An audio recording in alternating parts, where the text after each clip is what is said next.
sa Japan ang nagpapaliwanag kung ano ang mangyayari kung kakain ka ng remolatsa araw-araw sa loob ng isang linggo. Naisip mo na ba kung ano ang mangyayari kung kumain ka ng remolatsa araw-araw? Ngayon, ikukuwento ko ang mga benepisyo ng pagkain ng remolatsa araw-araw sa loob ng isang linggo. Marami dito ay hindi mo inaasahan.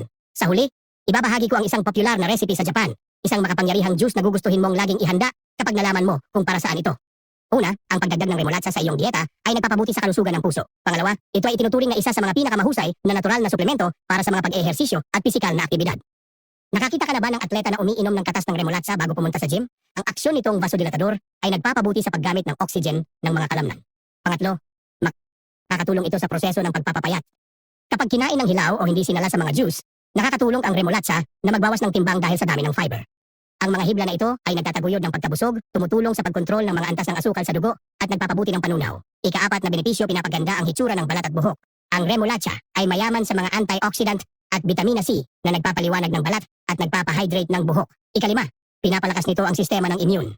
Dahil sa antioxidants at mataas na level ng vitamina at mineral, ang remolatsa ay nagbibigay ng sustansya para sa maayos na paggana ng katawan, tumutulong sa pag-iwas sa impeksyon at pagpapalakas ng depensa ng selula.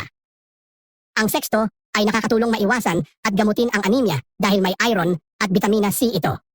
Ngayon alam mo na ang benepisyo ng ugat na ito, ipapakita ko sa iyo ang isang makapangyarihang recipe ng juice na pinagsasama ang lahat sa isang solong paghahanda. Simulan sa paghuhugas at pagputol ng mansanas sa maliliit na piraso, alisin ang buto.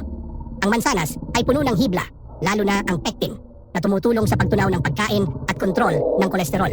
Nakakatulong ito sa kalusugan ng puso. Kumuha ng remolatsa, balatan at hiwain sa maliliit na piraso. Ang remolatsa ay sumusuporta sa kalusugan ng atay dahil may betalainas ito na tumutulong sa pag-detoxify ng katawan. Pinapalakas nito ang imunidad dahil sa mga antioxidant at vitamina C. Nakakatulong din ito sa bituka. Ang mga hibla ay nagpapabuti sa pagtunaw at galaw ng bituka. Sunod, pigain ang katas ng lemon. Ang tatlong sangkap na ito, remolatsa, kalamansi at mansanas, ay nag-aalok ng magagandang benepisyo sa kalusugan. Ilagay lahat sa blender, idagdag ang isang baso ng tubig, at i-blend ng maigi. Pwede mong hindi salain ang katas para mapanatili ang hibla na mahalaga at maraming benepisyo sa katawan.